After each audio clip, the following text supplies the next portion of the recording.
আসসালামু আলাইকুম। এখন দেখবেন সংবাদ শিরোনাম।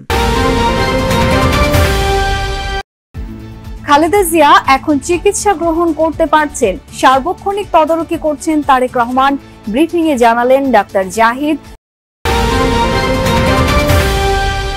খালেদা জিয়াকে অতি গুরুত্বপূর্ণ ব্যক্তি হিসেবে নিরাপত্তা দেওয়ার সিদ্ধান্ত উপদেষ্টা পরিষদে শিগগিরই কার্যকরের নির্দেশনা।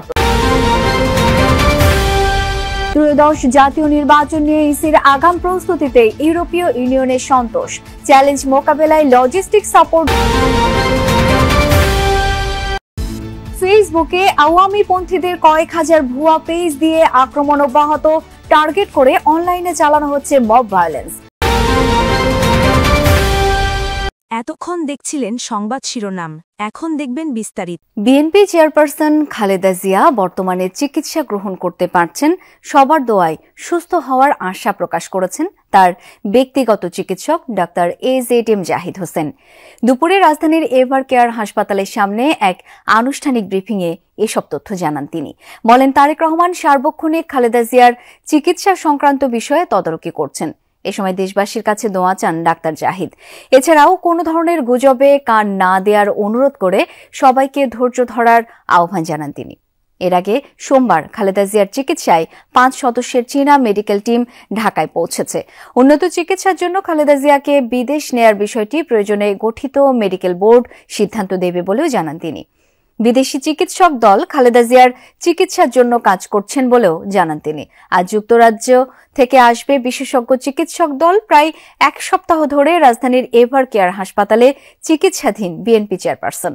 দেশি বিদেশি ডাক্তারদের সমন্বয়ে গঠিত মেডিকেল বোর্ডের নির্দেশনায় চলছে তার চিকিৎসা। আল্লাহর অশেষ মেহেরবানিতে ডাক্তাররা যে চিকিৎসা দিচ্ছেন সেই চিকিৎসা উনি গ্রহণ করতে পারছেন। দলের ভারপ্রাপ্ত চেয়ারম্যান জনাব তারেক রহমান সার্বক্ষণিকভাবে ওনার চিকিৎসার তদারকি করছেন। চিকিৎসার সমস্ত বিষয়ে উনি দেশি বিদেশি চিকিৎসকদের সাথে আমাদের মাধ্যমে যোগাযোগ রাখছেন। আপনারা ধৈর্য ধরুন। দীর্ঘ 6 বৎসর যাবৎ আপনারা আমাদেরকে সহযোগিতা করেছেন। ইনশাআল্লাহ আমরা এই যাত্রাও আপনাদের ভালোবাসা, আপনাদের সহযোগিতা এবং আল্লাহ রাব্বুল আলামিনের অশেষ মেহেরবানিতে আমরা আবারও আমাদের প্রাণপ্রিয় নেত্রী দেশনেত্রী বেগম খালেদা জিয়াকে আজকে দেশের মানুষের যে অকৃত্রিম ভালোবাসার প্রতীক সেটি আজকে প্রমাণিত। সেই লক্ষ্যেই আমরা আপনাদের সহযোগিতা চাই। আমাদের ভারপ্রাপ্ত চেয়ারম্যান জনাব তারেক রহমান আপনাদের সবাইকে অনুরোধ করেছেন যে ধৈর্য ধারণ করার জন্য। যে রুদ্ধশ্বাস পরিস্থিতি তৈরি হয়েছিল বিশেষ করে গতকাল রাত থেকে এক ধরনের উৎকণ্ঠার যেই পারদ সেটি ক্রমাগত বাড়ছিল, সেরকম একটা পরিস্থিতির অবসান হলো ব্রিফিংয়ের মাধ্যমে। এবং পুরো ফেসবুক জুড়ে যেই গুজবের সয়লাভ হয়ে গিয়েছিল সেই সমস্ত প্রশ্নের উত্তর ডাক্তার AZM জাহিদ হোসেন তিনি তার ব্রিফিংয়ের মাধ্যমে পুরোপুরিভাবে স্পষ্ট করলেন।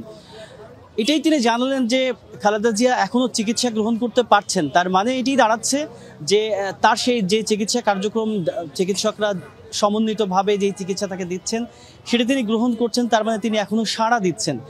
এই সাড়া দেওয়ার ব্যাপারটি এটিই প্রমাণ করে যে তিনি তার যে অবস্থা সেটি খুব বেশি উন্নতি না হলেও যে আরও বেশি যে অবনতি হয়নি বা একেবারেই খারাপের দিকে যে যায়নি সেই তথ্যটি খুব স্পষ্ট হয়েছে। একই সঙ্গে একটি বিষয় যে জাহিদ হোসেন বারবার করে একটি কথা বলছিলেন যে তিনি দেশবাসীর দোয়া চেয়েছেন এবং সবার কাছে সবাই যেন প্রার্থনা করেন তার ব্যাপারে, সেই ব্যাপারটি তিনি বলছিলেন। যদিও হাসপাতালের সামনে এখনও বহু মানুষের ভিড় এবং সবাই সকাল থেকে এই ব্যাপারটি জানার এবং বোঝার চেষ্টা করছিলেন। সবাই একটি প্রশ্ন নিয়েই হাসপাতালের ফটকে আসছিলেন এবং নিজেদের মধ্যে বলাবলি করছিলেন, কথাবার্তা বলছিলেন, কিন্তু পুরোপুরিভাবে সেই স্পষ্ট তথ্যগুলো কেউই কোনোভাবে জানতে পারছিল না। সেই তথ্য তখনই জানা গেল যখন AZM জাহিদ হোসেন তিনি নিজে এসে কথা বলেন। যেহেতু দলের তরফ থেকে কেবলমাত্র তাকেই নমিনেট করা হয়েছে কিংবা তাকেই মনোনীত করা হয়েছে, তবে তিনি আরেকটি যুক্ত করেছেন যে এখন থেকে দলের সিনিয়র যুগ্ম মহাসচিব রুহুল কবির রিজভী তিনিও এই বিষয়ে খালেদা জিয়ার স্বাস্থ্যের যে আপডেট সেটি তিনি দিতে পারবেন। একই সঙ্গে আরেকটি বিষয়, এই যে এতদিন ধরে তার যে চিকিৎসা কার্যক্রম চলছে সেখানে কিন্তু গতকালকে চীনের যেই মেডিকেল টিম তারা যুক্ত হয়েছিল। আজকে যুক্তরাজ্য থেকে আরেকটি বিশেষায়িত মেডিকেল টিম আসবে বাংলাদেশে। বাংলাদেশের শুরু থেকেই ডাক্তার এজেডএম জাহিদ হোসেন সহ আরও অন্যান্য চিকিৎসকদের নেতৃত্বে আলাদা করে একটি মেডিকেল টিম রয়েছে। সব মিলে এই যে চিকিৎসক যারা এরই মধ্যে খালেদা জিয়ার চিকিৎসায় যুক্ত রয়েছেন, ন্যস্ত রয়েছেন, তারা সার্বক্ষণিকভাবে পুরো পরিস্থিতি পর্যবেক্ষণ করছেন। তারা পুরো পরিস্থিতির মধ্যে খালেদা জিয়াকে যত তাড়াতাড়ি সম্ভব সুস্থ করে তোলা যায় কিংবা ভালোর দিকে নিয়ে যাওয়া যায় সেই চেষ্টাটি তারা করছেন। একই সঙ্গে যে জাহিদ হোসেন এটিও বলেছেন, বিএনপির ভারপ্রাপ্ত চেয়ারম্যান তারেক রহমানের দেশে ফেরা পাসপোর্ট সংক্রান্ত বিষয় নিয়ে এখন খোঁজ খবর রাখছেন আমাদের বিশেষ প্রতিনিধি মাহফুজ মিশু। তিনি রয়েছেন পররাষ্ট্র মন্ত্রণালয়ে। সরাসরি তার কাছে যাব এখন। মিশু, তারেক রহমানের ফেরা নিয়ে নানা গুঞ্জন, এ ব্যাপারে লন্ডনে বাংলাদেশ মিশন বা পররাষ্ট্র মন্ত্রণালয় কি বলছে? শাওন, সকাল থেকে আসলে এই বিষয়ে আমরা খোঁজখবর রাখছিলাম। একটু আগে সরকারের অন্তর্বর্তী সরকারের যিনি পররাষ্ট্র উপদেষ্টা তৌহিদ হোসেন, তার সঙ্গে আমাদের কথা হয়েছে। তিনি নেমে যাচ্ছিলেন। তাকে আমরা মূলত দুটো জিনিস জানতে চেয়েছিলাম। প্রথম জিনিসটি হচ্ছে তারেক রহমানের দেশে ফেরা নিয়ে যে গুঞ্জন, সেটি যদি সত্যি হয়, তিনি যদি দেশে আজকে আসেন বা কাল পরশু যখনই আসেন, তার জন্য তার প্রথম যে জিনিসটি দরকার সেটি হচ্ছে তার কাছে একটি ভ্যালিড পাসপোর্ট থাকতে হবে অথবা একটি ট্রাভেল পাস থাকতে হবে। আমরা পররাষ্ট্র উপদেষ্টার কাছে আমি জানতে চেয়েছিলাম সেই ট্রাভেল পাসটি বাংলাদেশ হাইকমিশন, লন্ডনের যে বাংলাদেশ হাইকমিশন অথবা পররাষ্ট্র মন্ত্রণালয় অথবা পাসপোর্ট অধিদপ্তর কারো কাছে তিনি ট্রাভেল পাসের জন্য আবেদন করেছেন কিনা অথবা আবেদন করলে সেটি ইস্যু করা হয়েছে কিনা। সরকারের পররাষ্ট্র উপদেষ্টা তৌহিদ হোসেন নিশ্চিত করে বলেছেন যে এখন পর্যন্ত, অর্থাৎ দুপুর 1টা পর্যন্ত বাংলাদেশ সময়, জনাব তারেক রহমান বাংলাদেশে আসার জন্য ট্রাভেল পাসের জন্য কোনো আবেদন করেননি, হাইকমিশনের সঙ্গে কোনো যোগাযোগ করেননি। তিনি যেটি বলছেন, তিনি যোগাযোগ করা মাত্র এটি সরবরাহ বা ইস্যু করা সম্ভব। এইখান থেকে যে সিদ্ধান্তে আসা সম্ভব, অর্থাৎ লন্ডনে এখন ধরেন কেবল সকাল হলো, অর্থাৎ আজকের দিন পর্যন্ত লন্ডনের যে রাত্রি গেল তখন পর্যন্ত তিনি বাংলাদেশের উদ্দেশ্যে যাত্রা করেননি বা যাত্রা করার সেই সুযোগটিও নাই।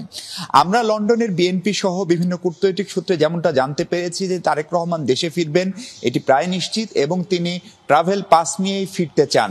ট্রাভেল পাস নিয়ে এই কারণে ফিরতে চান যে তিনি, আমরা ধারণা করি তিনি হয়তো এখন পর্যন্ত তার আগের যে পাসপোর্ট সেই পাসপোর্টটি রিনিউ করেননি, যেটি রিনিউ করার আবেদন তিনি গেল আওয়ামী লীগ সরকারের সময় করেছিলেন। এক নম্বর বিষয়। দ্বিতীয় বিষয় হচ্ছে সরকারকে অবশ্যই তিনি অবহিত করে আসবেন।